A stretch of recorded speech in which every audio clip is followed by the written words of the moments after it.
Can I just say I am loving this aesthetic so much. Like, fabulous, on fleek. I'm not that much of a narcissist, trust me. Hello and welcome to another day of 31 Days of Halloween. Today is day 17. And yes, as explained in day 16, it is late, a little bit of mental health issues, and, a bit of physical health. I wasn't feeling the best yesterday. Or today. I did a steampunk style today. I don't know. I'm showing off my sideburns again. I don't know. I get really proud of my sideburns when they start growing in for some reason. Hey, so editing me realizing I forgot to leave a little promo here, ad. So, and hence why I'm dressed differently. So, if you like goth fashion and you want to get a deal on some good stuff, unfortunately, a lot of it's expensive, go ahead and check out the two stores below in my description. We've got Gintix and Vampio. I'm sorry if I'm butchering the heck out of those. Just use the code RoyalFay40 for Gintix for 40% off your purchase, and RoyalFay50 Vampio to get 50% off. If it takes your fancy, go ahead and give it a look. I'd appreciate it. They'd appreciate it. We'd all appreciate it. I'm a dork. I didn't really have much planned when I started hitting the record button, so I probably will use this day to do my near-death experiences. That feels Halloweeny enough. What do you guys say? Unfortunately, they're not too, paranormal or traditionally horror-y, but they still happened. The two big ones have to do with cars. So, yeah. The first one, I will say, happened when I was in high school. My sister was driving her stick shift and was taking us home from school. And I was in the back seat on the passenger side. My second youngest sister was in the passenger seat, and then the second oldest was driving.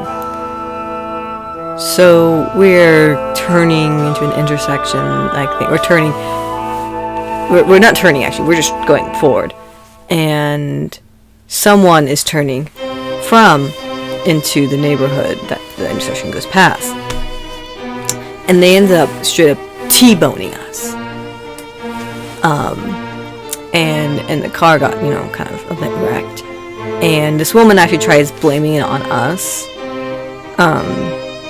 Was just like, they weren't supposed to be going when they went and stuff like that. And apparently she said herself that she waited, and then she went then.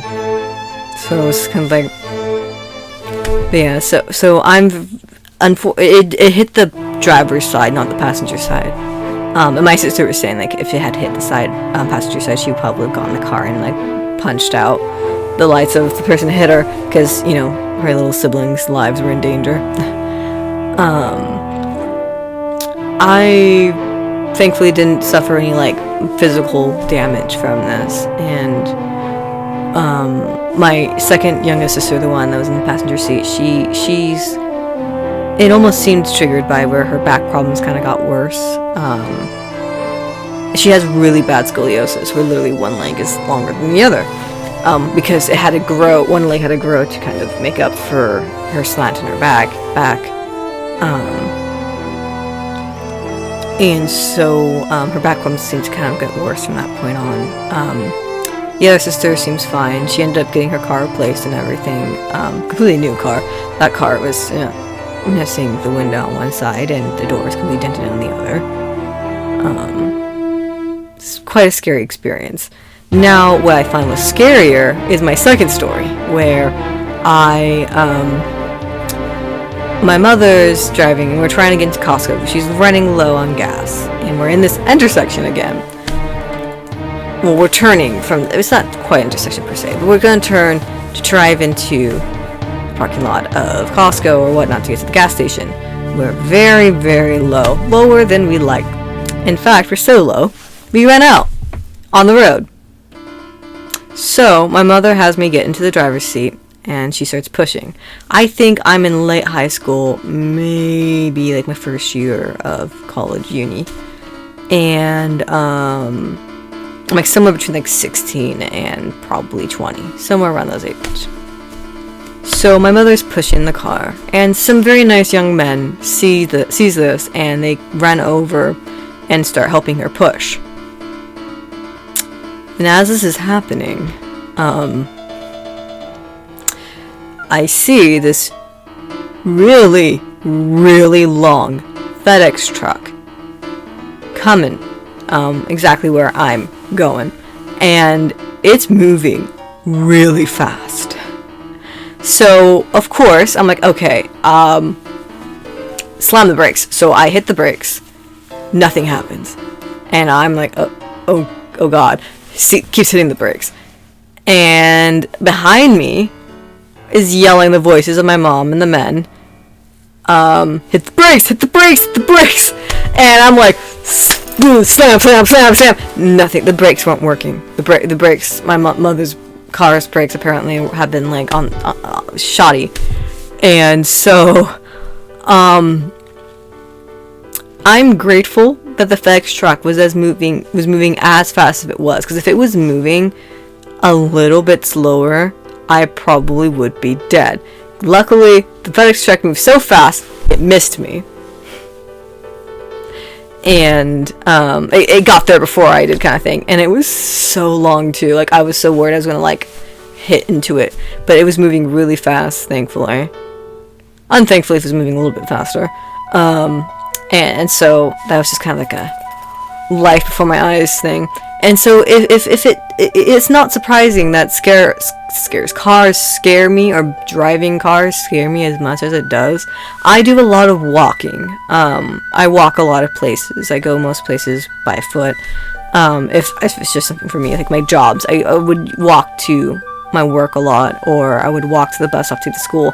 And usually this bus stop walk would be like an hour to an hour and a half to 2 hour walk for most people. I would be a really fast walker and walk it like half an hour or less. And so I'm very used to, I know a lot of times pedestrians have right of way. I don't care. The person that has right of way is the person that can kill the other person upon impact. That's in my mentality, where I'm like, you can go first. I don't care. Like, and so, especially when I was walking to the bus stop a lot at my school, old school, there was this one four-way intersection with no lights, old signs, and people were terrible with it. Oh my god. So what I would do when I would get there is I would sit off to the side, make it look like I was doing something until traffic died down and there was like no one or just one car, because I didn't want people thinking I was waiting, because I certainly was, but I didn't want people knowing that, because then they would insist I go and someone else might not notice, and then they might almost hit me, because I had that before. And I also had this thing where I don't like making people wait for me, so I always would give right away to cars. One time, one person tried to give me right away when I was on a light. In fact, I didn't have the green light to walk, and she was like, go, and I'm like, I know you have a red light and everyone else has a red light technically, but I do too. I should not be going, because what if I go and the light that goes next is the ones that are coming into my direction? No. I ended up just falling into it just because she just got impatient with it. She actually wasn't even like supposed to be going, she wasn't going that way. She was, making a turn, meaning she could have gone, but she insisted I go, and I'm like, no light yet, no nothing. She said, go, and I'm like, so I ended up going.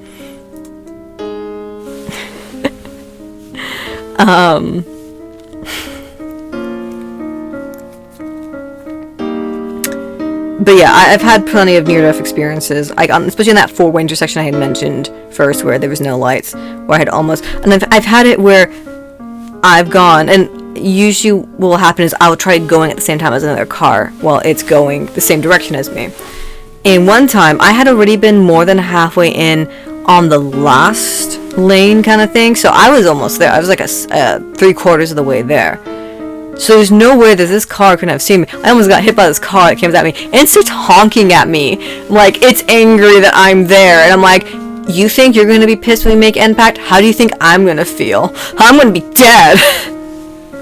But also, it's like, there's no way it couldn't have seen me. Like, I was already like 3/4 of the way into the crosswalk, and they're angrily honking at me as they're driving at me. And it's also like, luckily for them, no one's supposed to be behind them or coming into the intersection either, because you're only supposed to have one car or so in the intersection at once, unless you're going like, you know, opposite directions. Then that's fine. If you're parallel to each other, that's fine.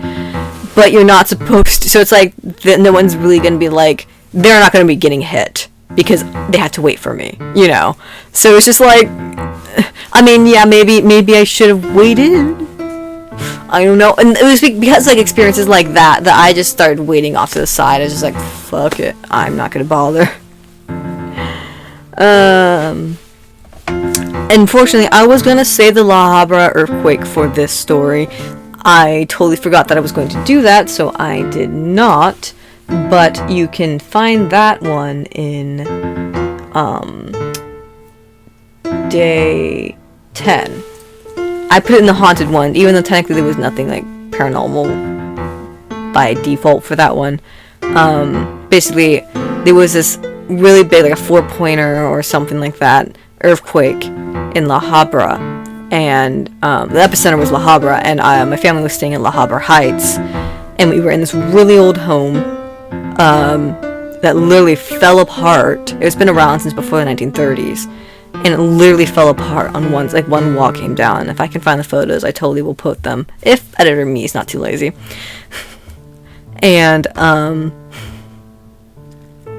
yeah, there was a honeycomb inside the wall too. The bees decided to put a honeycomb in the wall, so they swarmed the house for a bit, and then they swarmed the lights, and then died of shock.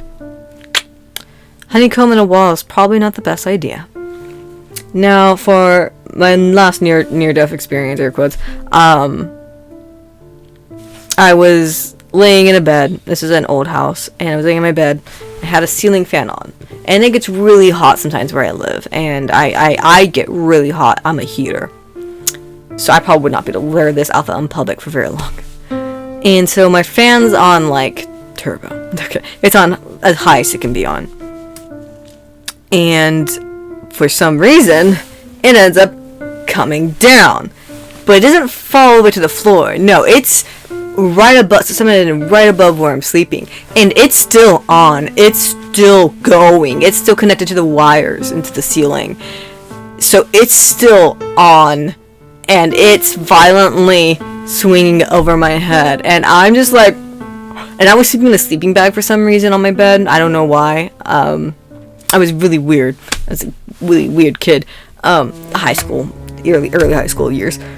So I just kind of like hop from where I am, a caterpillar, from my bed to the entrance of my room. And then my sister ends up coming in, and she grabs my color guard shield. And I'm like, if that gets damaged, Jessica's gonna kill me. My coach name was Jessica. My coach is gonna kill me if that gets broken. And she ends up going in and turning off the switch, because the switch is like all the way on the other side of the room. For the fan, that is. And that was actually in the house. That was the haunted house that weird fan crash murder attempt happened. So yeah, that's my near-death experiences that I can remember on top of my head.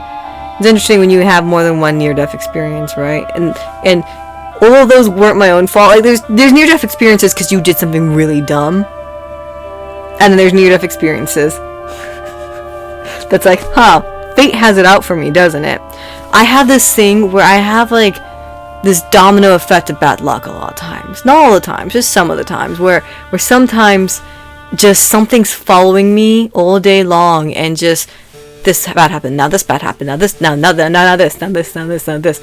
And I never done like a video or wrote down exactly this, and this happened. Maybe I have in some of my past journals, but like I would be talking to like my friends, I'm like, it's only morning and this and that already happened. And I'm just like, God damn, you've got bad luck. I'm like, tell me about it. And it's not every day either. It's just sometimes I just have these really odd days, these really like bad experiences that just keep happening one after the other on their own little isolated incidents. It's like, okay, that sucks. And then when I just like one right after another, you're just like, who did I piss off? What deity did I anger? But yeah, so I guess that's all I have to say for today's episode. Thank you all for watching. And I hope you're all practicing safe social distancing. Avoid cars, is the moral of the story. Just avoid vehicles. They're dangerous. Don't trust those evil things. But yeah, thank you for watching, and I hope you all have a gay day.